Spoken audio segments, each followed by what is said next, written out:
Welcome back to my channel.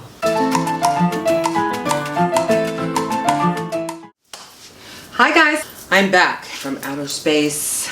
Seems like I was in outer space. If you happen to be new here, my name is Marta. This is my channel, Cuban Curls, where I basically just share everything that I am making at the moment, just to try to inspire some creativity in your heart and mind.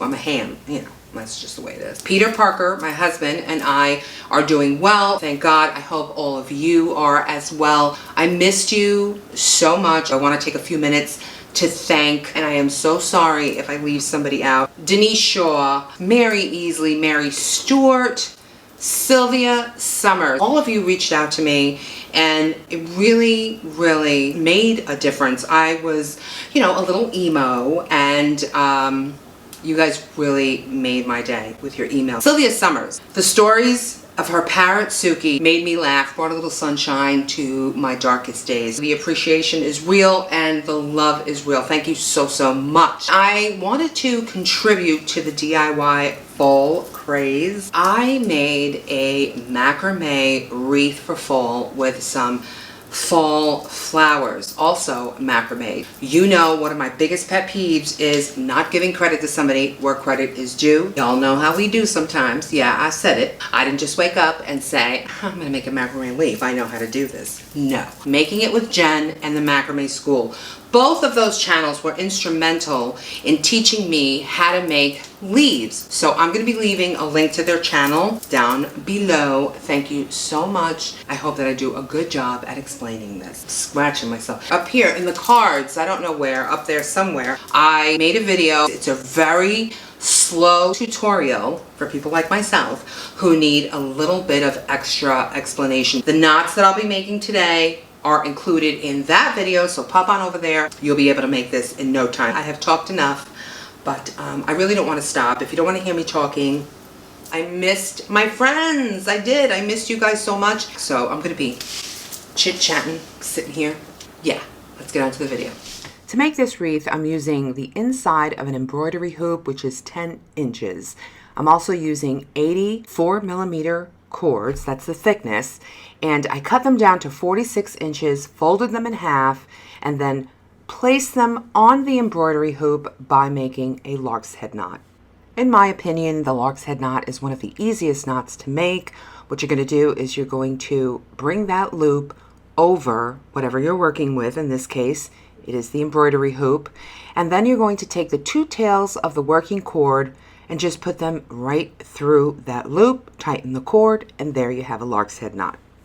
Now, I started off by making a mandala, and I don't know what was wrong with my cat. He was having a moment. He just didn't like it. He kept smacking my hand. At one point, he even went to bite me. So I took that as a sign that I shouldn't be making a mandala. I had to regroup and changed directions. Honestly, I think Max has better style sense than I do. He knew a mandala, am I saying that right? Mandala would be too busy for the look that I was going for. Thanks, Max. I'm gonna have to give you an extra snack today. Not that you need it. I made 2 square knots, one right on top of the other. Now, if you don't know how to make a square knot, please go see that video I was talking about. I go into further detail. I didn't want to do it here because I didn't want to make the video any longer.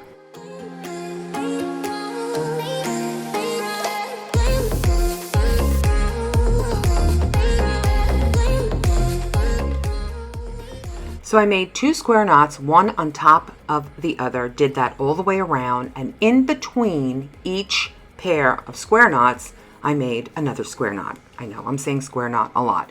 But anyway, the cords are quite long. But remember, I was going to make a mandala. I just can't say that word. And it requires a lot more cording. I'm going to have to cut this down quite a bit, but I use my leftover cording for other projects. So just keep that in mind. It could be shorter. I'm not sure how much shorter. I'm a newbie. Now I'm going to go ahead and cut these down a bit. Taking a simple comb, I'm just going to comb these out starting at the bottom. And once they're all combed out, I measure about 1.5 inches and then I cut. I wanted them really short because I didn't want them flapping over when I hung this up. And let me tell you something, this was not easy for me. For some godforsaken reason, going around in a circle cutting was very difficult. It's a good thing I didn't go into cosmetology, but next time I go to my hairdresser, she's getting an extra big tip. I'm going to be using yarn to make the leaves, and I'm going to make two different types of leaves. Now I happen to have a really pretty brown mixed yarn and a yellow mustard yarn, which I thought were great for fall, but you could really personalize this and make this any color you'd like. This first leaf requires 6 pieces of yarn, and I cut them at about 40 inches. So you're going to fold your first piece of yarn in half and then clamp it down with something. I'm using this heavy candle. You can use tape or whatever else you have on hand. And this is done just to make things easier so it doesn't move around. And that cord that you just clamped there is considered your first cord. We have 5 more to go. So this is what you're going to do. You're going to take that second cord, place it underneath the cord on the left, and you're going to pinch it or hold it with your, I'm using my left hand because I'm right-handed, and I make my double half hitch knot with my right hand. But you can do it the opposite if you are left-handed. Once you make your double half hitch knot, you don't have to push it up to the top. I just do. I'm a weirdo. That's the way I want to do it. But you can leave it down further until you finish making your double half hitch knot on the right hand side. And then you can push it up. There's really no right or wrong way. You do it whichever way is easier for you. Take another piece of cord or yarn, whatever you're working with, fold it in half, place it underneath the left cord, make your double half hitch knot. I push it up to the top. You don't have to just yet. Place it underneath the cord on the right, make your double half hitch knot, and then push it up to the top. You're just going to do this over and over again with the remaining yarn until you finish up all of your yarn or you end up in the emergency room, whichever one comes first. My arthritic hands were on fire.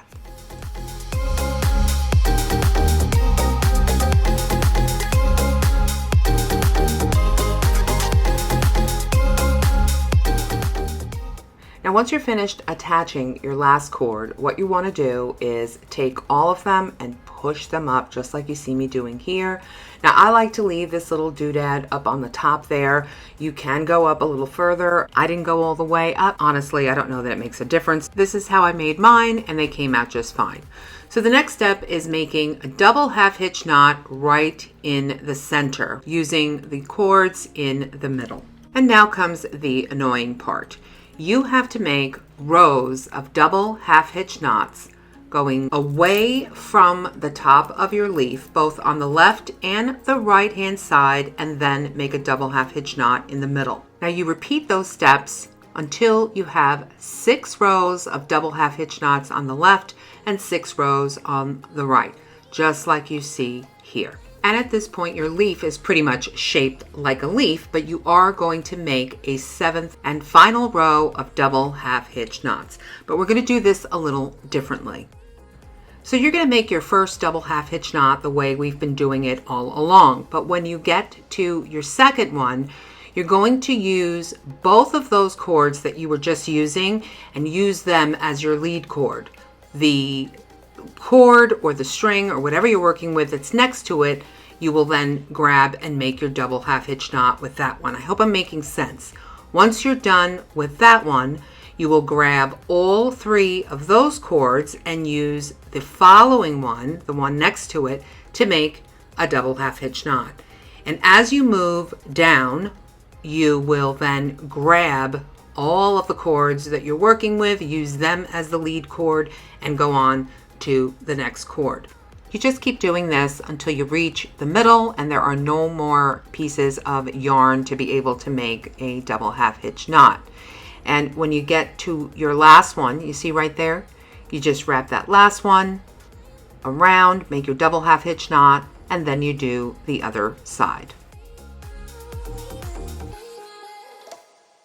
And to finish this off, I just take a piece of the yarn and wrap it around the bottom of the leaf, and then I make a simple knot. I just grab another piece of yarn to make that knot. Much easier for me. You can make a square knot if you'd like, but I just found this easier. 79 hours later, you're done with your first leaf. Our second leaf requires 8 pieces of yarn or cord, whatever you want to work with. And it's basically the same principle. You're going to start off by finding the middle point of your second piece of yarn and making a double half hitch knot on the left and then one on the right. And you'll add a second one and do the same exact thing. And now here's where things change up a bit. After the second piece of yarn is added, make double half hitch knots with the 3 cords on the right and double half hitch knots with the 3 cords on the left. And now you're going to continue to add your pieces of yarn that you have left over on the side there by making a double half hitch knot on the left, a double half hitch knot on the right. This is getting boring, I know. Just bear with me, we're almost done. The other difference with this leaf as opposed to the first one we made is that you don't make a double half hitch knot in the middle at any time. Every time you add a piece of yarn, you're going to go down both sides and make a row of double half hitch knots and then continue the process until you run out of all of the extra yarn you have on the side. And you know you've done this correctly if you end up with 7 rows of double half hitch knots on both sides. You might just get a prize if you know how many times I have said double half hitch knots in this video.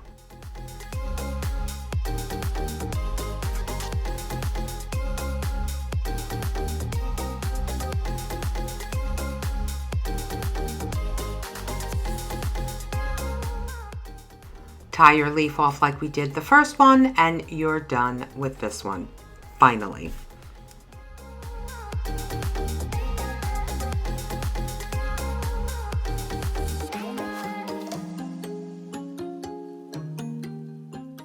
Now I haven't seen a tutorial on how to attach the leaves to a wreath. So what I'm going to do is I'm going to bunch these leaves together, tie one of the pieces of yarn from one of the leaves all the way around. But before I do that, I pulled out, I don't know if you can see, I pulled out some of the yarn in the middle because I'm going to cut that off later and I'm going to make it look like the inside of a flower. I'll show you when I'm done. But then I'm just going to make a simple knot and I'm going to attach this now flower to the wreath by just pulling out 2 of the longest cords and pulling them through some of the holes of the wreath. I do have to cut off all that excess and you'll see there is a ton of excess. You can make these a little shorter. I was just afraid that I wouldn't have enough yarn and it's better to have too much than to not have enough. I know I sound like a broken record, but it's the truth. So after cutting off all of that excess, you're going to turn your wreath around, cut down that yarn just a little, and then make a really tight knot in the back. Cut off any of the excess yarn, and then with the yellow leaves, I kind of just place them underneath the brown leaves. I use my crochet hook needle, whatever you call that, to pull the yarn through the holes, tied a knot, cut it, and ciao bacalao. Never up, never down, never. Like a theme in a song, clever. Feeling high, feeling low at the same time. Feels so right, then I'm wrong, hoping I'll be fine. But I get up, I always do. I never think, I always do. Never thought I wouldn't jump, oh what a fool. But if I fall, I will get up again.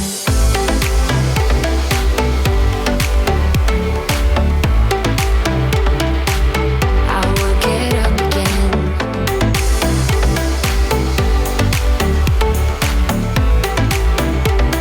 Stronger than I ever been. Saying that I'm obsessed with this wreath is an understatement. I am so in love with it. You guys know, if you've been following me for a while, that I am allergic to color. This wreath is mostly cream with just that pop of brown and mustard yellow, which by the way are the colors that I'm using to decorate for fall this year. just, I don't know, it just looks so classy and so simple. Sometimes simplicity is better. You know, I'm learning that quite slowly, but I just love it. I made some more leaves with some actual macrame cord, and I put a skewer behind them and just stuck them in that vase and added some beads to the cords. I think it looks adorable for fall, and it's perfect. Perfect boho fall wreath, in my humble opinion. I'd like to thank Jen from Create with Jen, I said it wrong earlier, and Macrame School for both being such a great help and explaining things so perfectly so that I was able to then make these leaves for you. As always, I'd like to thank you for joining me today and for sticking around through my ups and downs. You guys mean the world to me. Believe me when I say that. I love you, and I will see you soon, my friends.